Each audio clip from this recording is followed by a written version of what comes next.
технологии, это объединение, коли казать про сеткавые меш-технологии, это так званая одноранговая сетка.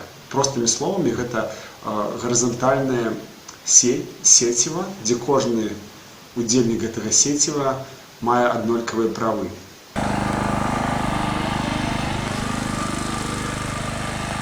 Ну да, это пока такой первый набросок. Что вот это такое? Это роутеры, у которых есть собственная энергия. Потому что тут мы можем видеть, что тут много роутеров. Тут раз роутер, 2, 3, 4, 5. Тут мы здесь можем много их направить. И на километр действуют. Да, они очень Зачем они, почему этих недостаточно? Потому что этот один не сможет дойти до этого сигнала, да, а эти могут.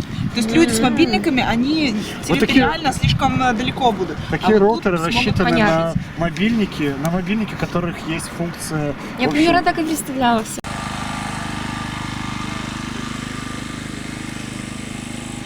Значит так, это я рассказал. На той стороне тоже такая же конфигурация, только серверов нет. Там тоже стоит свич, который перебрасывает на access point. И вот эти вот капелинки, они 3WDR430 модели. Ну, в Беларуси очень распространены, покупается свободно, без проблем. Бросают вот на той палатке, которая, вы видите, да, я даже не ожидал, чтобы туда добросить, и можно там сидеть.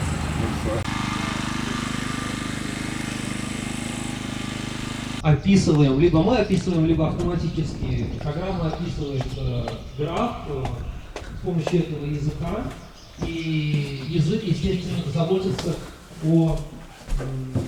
So we call ourselves social geeks. So like we are geeks, intellectual guys who are technical and they know a lot about this, but at the same time we take care about social stuff.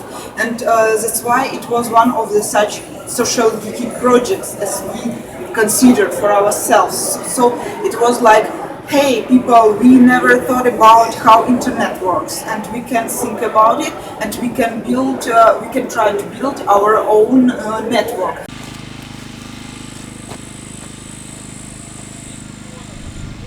FNet 2P, вот это, да? Ага. FNet, да, Есть такой. 2P. Вот если ты сейчас на него соединишься, Он запорожен. Бимеш 2015.